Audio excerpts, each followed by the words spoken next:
Hello students, how are you? I am your friend and guide Yogesh Shukla. और आज हम यहाँ पर इकट्ठे हुए हैं पढ़ते रहो में मैथ्स की नेक्स्ट सीरीज में। और हम लोग करने वाले हैं एक बहुत ही इंटरेस्टिंग सा चैप्टर जिसका नेम है ट्राइंगल। अगर नॉर्मली हम लोग बात करें तो काफी सारे बच्चे इस चीज से परेशान होते हैं कि सर ज्योमेट्री का जो पोर्शन होता है हमें उसकी प्रूविंग्स में प्रॉब्लम होती है और उन प्रूविंग्स को कहां पर अप्लाई करना है उनके एप्लीकेशंस में भी प्रॉब्लम होती है। लेकिन आपको बिल्कुल भी ना तो डरने की जरूरत है और ना ही घबराने की जरूरत है, क्योंकि आपके अपने चैनल पढ़ते रहो पर हम आपके लिए लेकर आ गए हैं टिप्स एंड ट्रिक्स के साथ फंडामेंटल क्लास ऑफ ट्राइंगल्स। तो अगर आप हमारे चैनल पर नए हैं तो सबसे पहले जाइए और इस चैनल को सब्सक्राइब कीजिए। सब्सक्राइब करने के बाद बेल आइकन को प्रेस करना तो बिल्कुल भी मत भूलिएगा, जिससे जो न्यू अपडेट्स हैं वो आप तक पहुंचती रहेगी। विदाउट वेस्टिंग टाइम स्टार्ट करते हैं आज का सेशन, जिस चैप्टर का नेम है ट्राइंगल्स। तो अगर आप ट्राइंगल्स आप अपनी बुक में भी देखेंगे, कोई भी बुक हो आपके पास, तो जो स्टार्ट में आपको पढ़ने हैं थ्योरम्स, वो पढ़नी है बेसिक प्रोपोर्शनैलिटी थ्योरम, जिसको हम लोग थेल्स थ्योरम भी बोलते हैं। उसके बाद हम लोग पढ़ेंगे mid point theorem, angle bisector theorem, और फिर हम लोग करेंगे important questions of this exercise. तो चलिए स्टार्ट करते हैं बेसिक प्रोपोर्शनैलिटी थ्योरम। सबसे पहले आज हम लोग बात करेंगे बेसिक प्रोपोर्शनैलिटी थ्योरम की। इसे ही क्या बोला जाता है? इसे ही बोला जाता है थेल्स थ्योरम। अब इसके अंदर हमें क्या क्या चीजें पढ़नी है, आइए उन चीजों पर हम लोग नजर डालें। कोई भी थ्योरम होगी उसे जब हम लोग प्रूव करते हैं तो सबसे पहले हमें यह देखना होगा कि हमारे पास क्या क्या अवेलेबल है, that means given. Then after हमें किस चीज की रिक्वायरमेंट है, हम लोग डालेंगे टू प्रूव।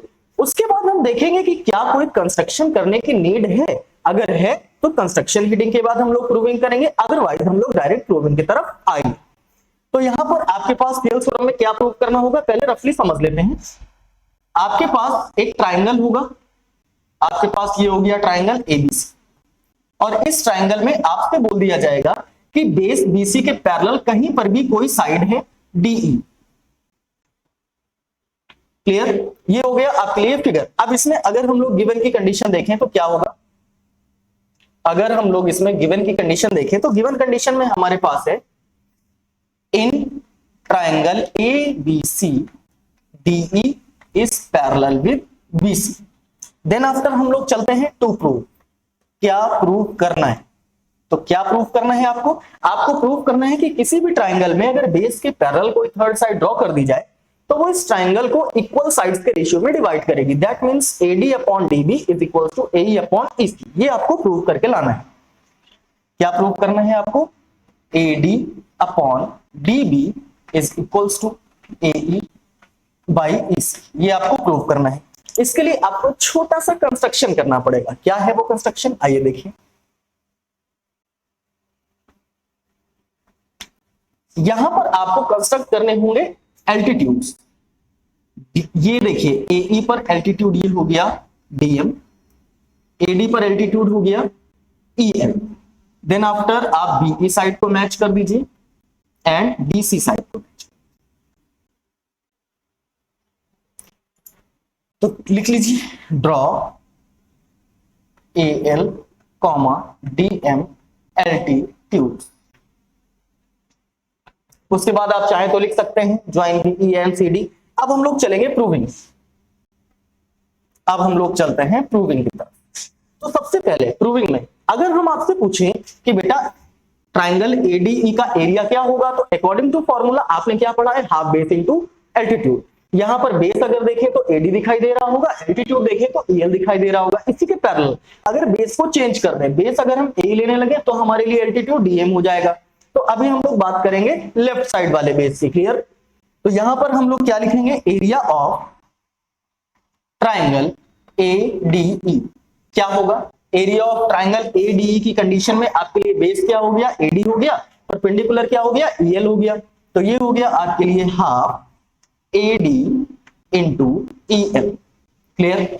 सेम अगर आप देखें ट्राइंगल DBE, तो DBE ऑब्ट्यूज एंगल ट्राइंगल है और इसका जो एल्टीट्यूड होगा वो exterior, that means EL exterior में एग्जिस्ट करेगा।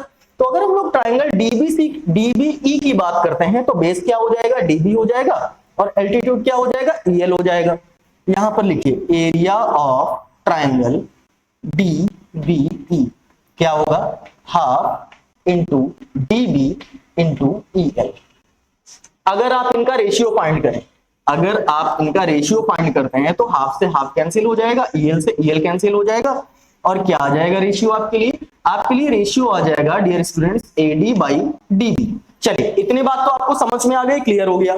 सेम एज अब हम लोग बेस क्या लेंगे, राइट साइड वाली साइड्स को बेस लेंगे। तो जब हम लोग राइट साइड वाली साइड्स को बेस लेंगे तो क्या लिखेंगे, एरिया ऑफ ट्राइंगल ADE। वापस देखिए एरिया ऑफ ट्राइंगल ADE क्या हो जाएगा, अब की बार हम बेस लेंगे AE को एंड एल्टीट्यूड लेंगे DM को, तो ये हो जाएगा 1/2 AE इंटू DM।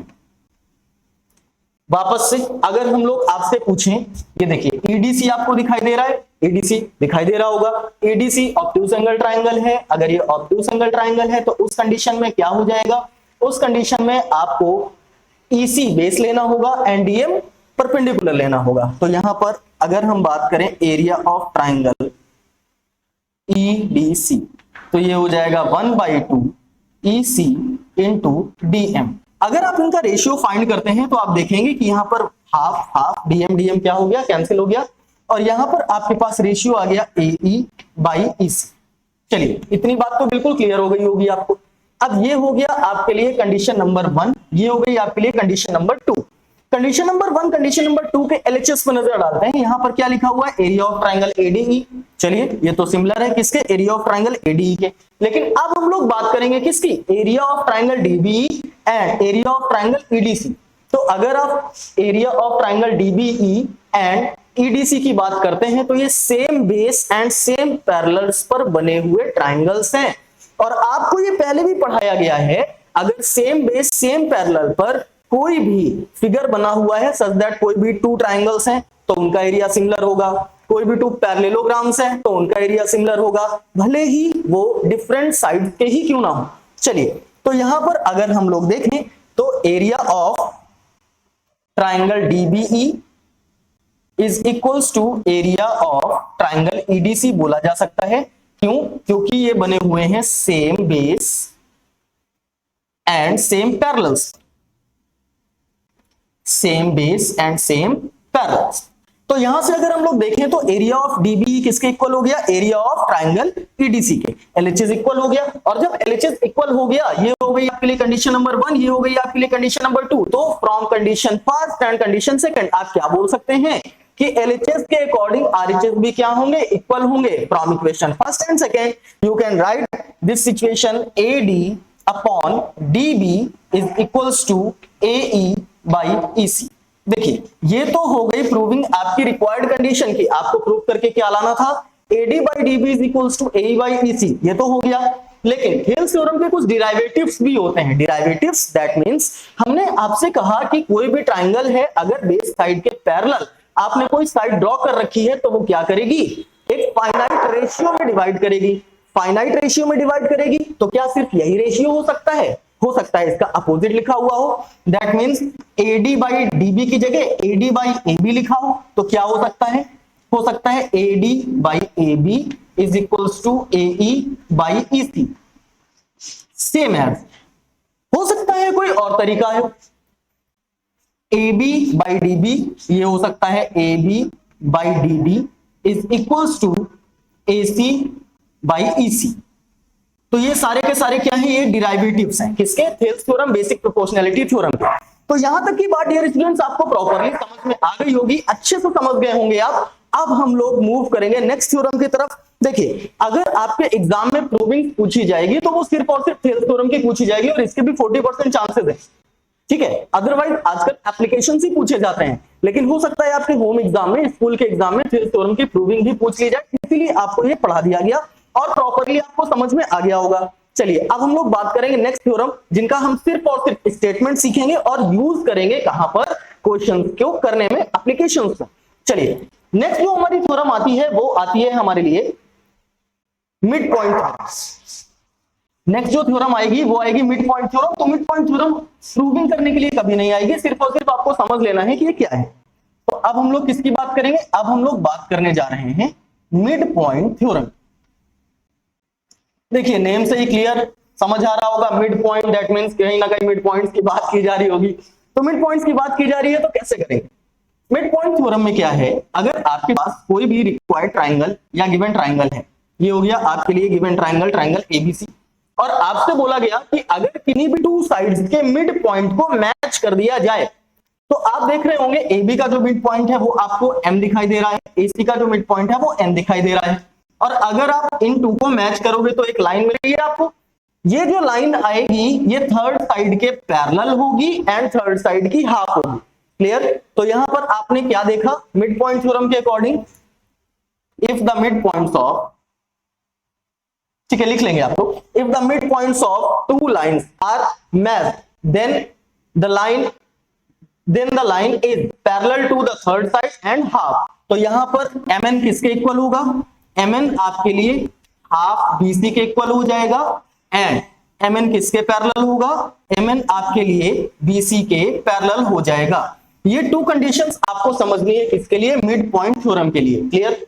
अगर हम इसी के कन्वर्ट की बात करें तो कन्वर्ट की बात में क्या होगा कि अगर किसी भी ट्राइंगल में वन साइड का मिड पॉइंट थर्ड साइड के पैरेलल आगे बढ़ाया जाए तो वो भी क्या होगा? सेकेंड साइड का मिड पॉइंट होगा। ये है converse of mid point theorem. अगर आपको ना समझ आया हो तो इसका कन्वर्स चलिए दूसरे फिगर से समझ लेते हैं। अगर हम लोग कन्वर्स की बात करें, टेल्स का भी कन्वर्स बता दिया जाए, ठीक है अभी बता दिया जाएगा।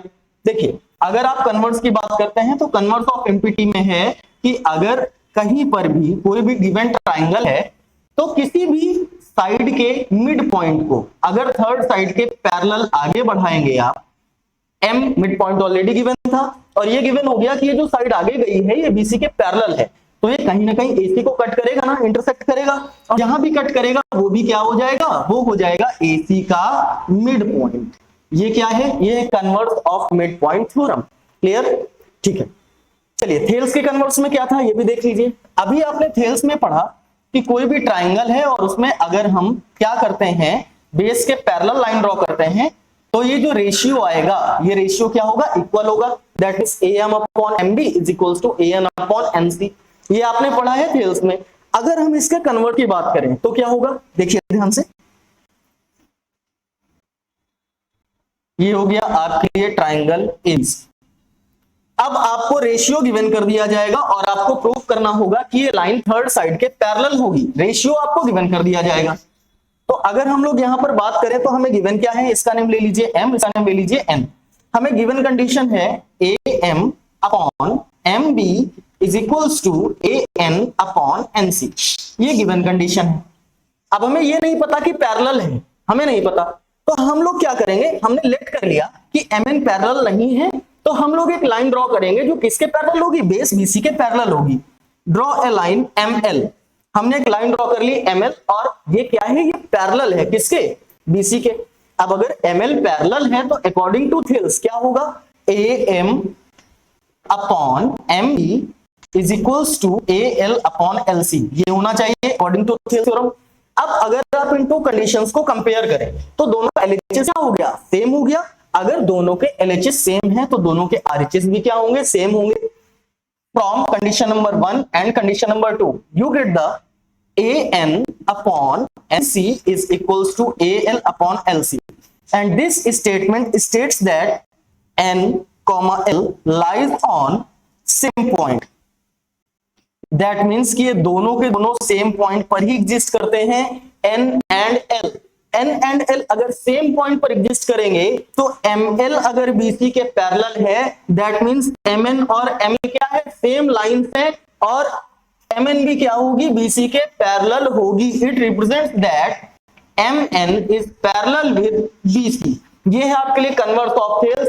हालांकि इसकी प्रूविंग नहीं पूछी जाती है, लेकिन इसका एप्लीकेशन हम लोग यूज करेंगे किसमें? अपने आने वाले क्वेश्चंस में। अब हम लोग बात करेंगे एंगल बाइसेक्टर थ्योरम की, और एंगल बाइसेक्टर थ्योरम से भी हम लोग ये सीखेंगे कि कैसे किसी भी ट्राइंगल के रेशियोज को हम इक्वल कराते हैं in respect with angle bisector. अब हम लोग बात करेंगे angle bisector theorem. Angle bisector theorem, okay. देखिए एंगल बाइसेक्टर थ्योरम के अकॉर्डिंग क्या होगा? एंगल बाइसेक्टर थ्योरम के अकॉर्डिंग अगर आपके पास कोई भी ट्राइंगल है, ये हो गया आपके पास ट्राइंगल ए बी सी, और आप क्या करेंगे, ट्राइंगल ए का बाइसेक्टर ड्रॉ करेंगे। तो ट्राइंगल ए का बाइसेक्टर ये आपने ड्रॉ कर दिया AD. That means angle A is divided into two equal parts. तो यहां पर कौन से रेशियोज इक्वल होंगे, तो आपको ध्यान रखना है इन टू साइड्स का जो एंगल बाइसेक्टर बना रहे हैं और इन साइड्स को जो ये रेशियो में डिवाइड हो रही है, इनका जो ओवरऑल रेशियो होगा वो कांस्टेंट होगा, यानी इक्वल होगा, सेम होगा। That means A B upon A C is equals to B D by D C. ये चीज आपको याद रखनी है और इससे क्वेश्चन हो सकता है आपके एग्जाम में पूछे जाएं, तो बिल्कुल भी भूलना नहीं है आपको। तो आज आपने क्या पढ़ा, आज आपने थेल्स थ्योरम के बारे में पढ़ा, जिसे हम लोग बेसिक प्रोपोर्शनैलिटी थ्योरम भी बोलते हैं। आपने उसके कन्वर्ट्स के बारे में पढ़ा, converse of Thales theorem. Then after आपने मिड पॉइंट थ्योरम के बारे में जाना, आपने converse of mid point theorem के बारे में जाना, और यहां पर हमने सीखा the ratios behind angle bisector theorem. और अब जो हमारी नेक्स्ट क्लास होगी, यानी नेक्स्ट जो हमारा सेशन होगा, उसमें हम लोग बात करेंगे इंपॉर्टेंट क्वेश्चंस के बारे में। तो बिल्कुल भी देखना ना भूलिए अपने चैनल पढ़ते रहो पर मैथ्स की नेक्स्ट क्लास। चलिए हंसते मुस्कुराते रहिए और अपनी सीरीज को कंटिन्यू करते रहिए।